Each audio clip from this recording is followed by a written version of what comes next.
Raiden Shogun is by far the best sub DPS and probably one of the strongest characters in the whole game, and in this video will tell you immediately why. My name is Saito and welcome to my Raiden Shogun guide. That said, let's jump right into the video. So I've seen many players, including me at first, that really don't understand why is she so broken. Like the first time I got her, I just saw her like placing an eye on the field and just going away, and I did not get why she was this powerful. So first of all, she's a sub DPS, which means that she doesn't stay on the field much and she's like Fischl or Albedo or Xinchu or Gilan, that kind of stuff. What she usually does is just use the skill, then go away and then come back once the burst is ready. So what does the skill do? Basically, she places this eye on the field, and every time one of your teammates does an attack, the eye will also do an attack of his own. Do you understand how powerful that is? Like Fischl has to place odds on the field and it stays for a bit of time and then he just goes away. Xinchu has to go in, use the skill and then run away, while the eye will stay on the field for 25 seconds and it has a cooldown of 10 seconds, so you can just use it forever. But that's not all, because the skill also buffs your character's burst damage based on how much energy they cost. So as you can see here, for each energy it will increase their damage by 0.30. So for example, because Eula's burst cost 80 energy, Raiden will buff her burst damage by 24%. It's crazy powerful, and this can work for every single character in the game, so she's also very generic. Now what her burst does is even more crazy. She will pull out her sword out of her booba and then use a very powerful slash before entering a state where for some seconds she will start hitting all of the opponents with some electro based attacks. So she just becomes a very powerful main DPS for just a few seconds, and again, many people may think that that's all, but it really isn't. First of all, she will gain some stacks of chakra desiderata every time your teammates use their burst. So based on the amount of energy they cost, she will gain more stacks, and the limit is 60 stacks. So you should do all of your teammates burst and then use Raiden's. But every second when she does one of her attacks, she will also gain some energy for all of your party members. This can apply once per second up to 5 times, so you can do this effect only 5 times, but that's already a lot. So she's an amazing sub DPS, and she can also just enter her state,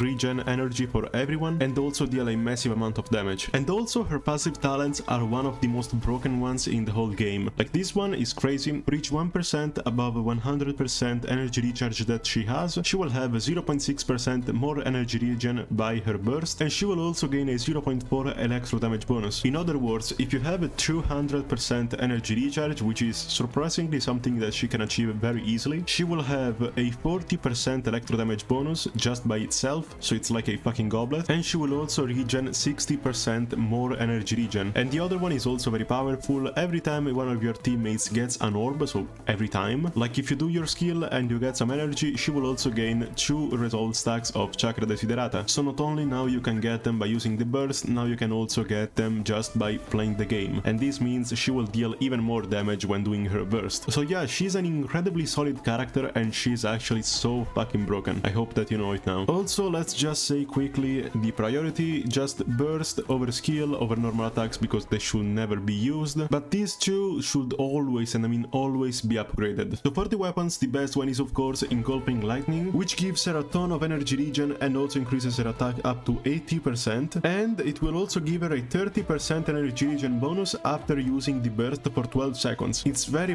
powerful, and it also works for so many other characters. Another very good one is the Staff of Oma.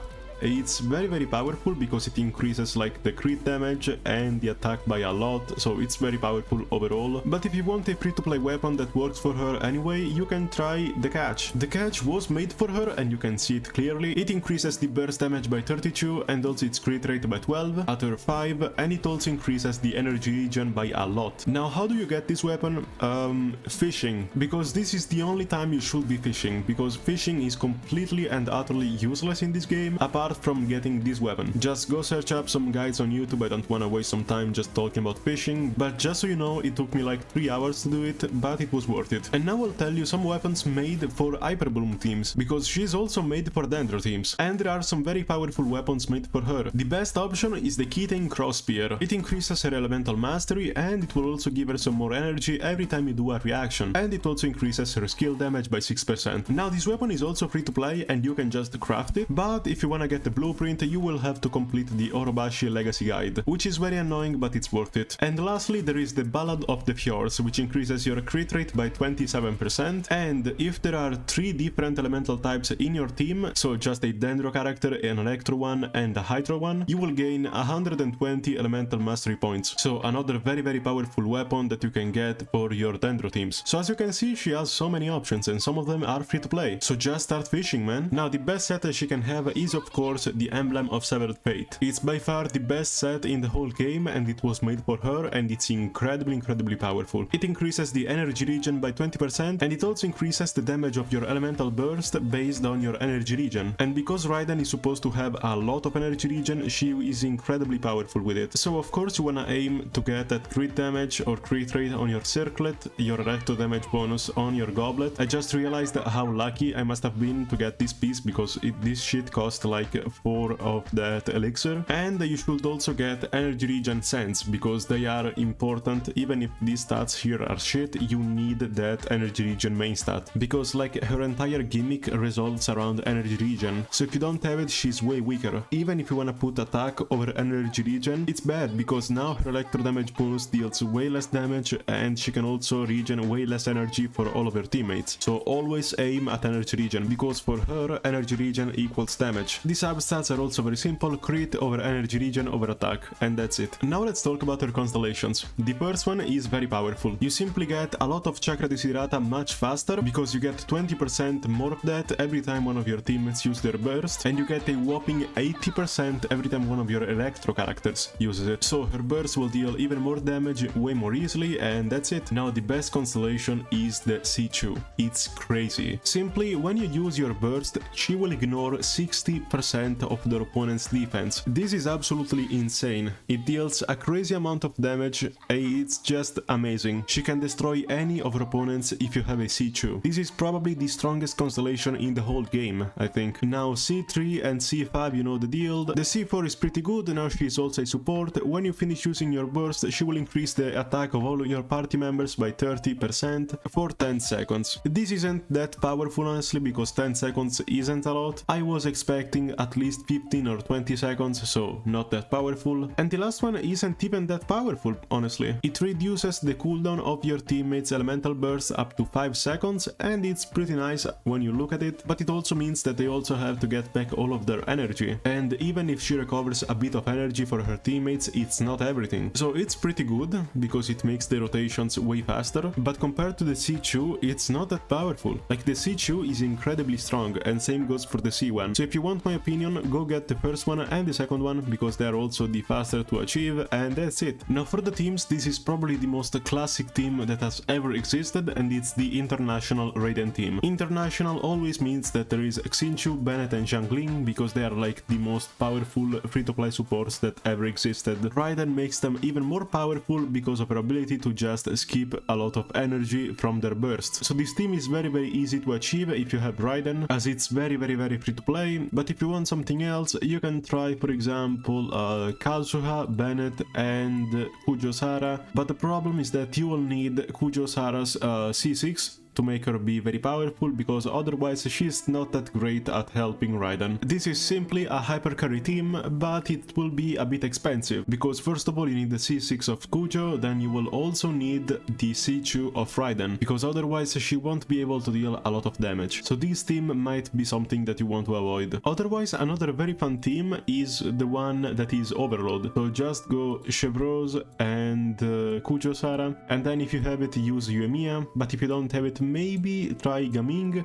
I don't know how strong Gaming might be in this team, but I really like Overload teams, they are amazing, and Yoimiya is perfect for them. But I think Gaming is also very powerful once you do your burst, because he can get his skill used a lot of times. As I said before, she's also very powerful in Dendro teams, but I really don't like Dendro, so I don't have basically any Dendro character apart from a few ones. But if you wanted to make one, then use Raiden, Yilan, and then for example Nahida and Baizhi. It will be a pretty powerful Hyperbloom team, team, so very nice. But just remember that she's powerful in every single team that needs a support, because she's crazy powerful. The fact that she can just increase the energy regen of every single character in the game is insane. She doesn't just do that for Electro characters, she can do it for every character in the game. This is another very powerful team. Eula and Raiden work very well together, because Eula's burst costs a lot of energy, which means Raiden's skill will increase its damage by a lot, and it also increases her energy regen by a lot. So it makes it very easy to achieve, and it also increases its damage. Now, if you have it, replace Bennett with Shenhe. I don't have Shenhe because I really don't like her gameplay. And also don't forget that in this team you will also gain a 15% crit rate bonus. So Raiden Shogun can be put in any single team in the game, and it's just insane how powerful she is. So should you pull for her? Absolutely. She's a must pull. She's like one of the characters you should pull the most in this game. It's amazing how versatile she is. It's amazing how many teams she can make even better. She deals a lot of damage. She has a lot of free-to-play options. She has a lot of free-to-play teams. She can be played in any team. The only annoying thing is that you have to farm the emblem of Severed Fate. I mean, she's still an Archon after all, but she's amazing. She's just amazing. So that's it for the video, and expect the Kinich guide soon. And if you enjoyed the guide, remember to like and subscribe, as it really helps me, and I'll see you in the next video.